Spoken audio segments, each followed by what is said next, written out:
मुंबईत गेल्या काही दिवसांपासून सातत्याने वातावरणात बदल होत आहेत. यामुळे सातत्याने होत असलेल्या वातावरण बदलामुळे या ठिकाणी ढगाळ वातावरण काही दिवसांपासून झालेलं आहे. कॉमस्कोर नुसार आता isakal.com आहे देशातील नंबर 1 ची मराठी न्यूज वेबसाईट. प्रत्येक अपडेटसाठी isakal.com ला नक्की भेट द्या. आणि त्याचा फटका हा मुंबईकरांना बसतोय. मागील काही दिवसांपासून सातत्याने जे बदल होत आहेत त्यामुळे या वातावरणात चढ उतारामुळे मध्येच पहाटेचा गारवा जाणवतोय, तर मध्येच वाढलेला उकाडा असं वातावरण सध्या संपूर्ण मुंबई शहरात आहे.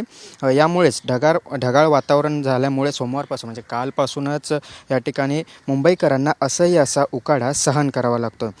पुढील 1-2 दिवस वातावरणातील ही स्थिती कायम राहणार असल्याचाही अंदाज हा हवामान विभागाने व्यक्त केलेला आहे. आपण बघितलं तर मागील काही दिवसांपासून मुंबईतील तापमानात घट झाली होती. त्यामुळे मुंबईकरांना उकाड्यापासून काहीसा दिलासा आहे तो मिळाला होता. अशातच मुंबईच्या तापमानात अचानक वाढ झाली आणि याचबरोबर हवामान विभागाने जो अंदाज वर्तवलेला आहे त्यामधील मुंबईतील जे ढगाळ वातावरणामुळे कालपासून असह्य उकाडा सहन करावा लागला आहे. उन्हाचा तडाखा जरी नसला तरी उकाड्यामुळे मात्र मुंबईकर सध्या हैराण झालेले आहेत.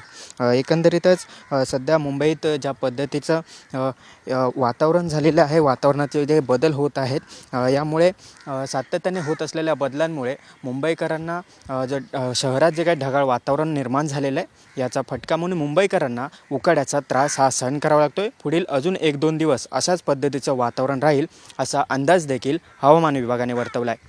व्हिडिओ जर्नलिस्ट गणेश गिरीश कांबळे, साम TV, मुंबई. देश विदेशातील प्रत्येक घडामोडींचे लाईव्ह अपडेट मिळवण्यासाठी आता साम टीव्हीच्या सर्व सोशल मीडिया प्लॅटफॉर्मला लाईक, फॉलो आणि सबस्क्राईब करा. तसंच सर्व नोटिफिकेशनसाठी बेल आयकॉन प्रेस करायला विसरू नका.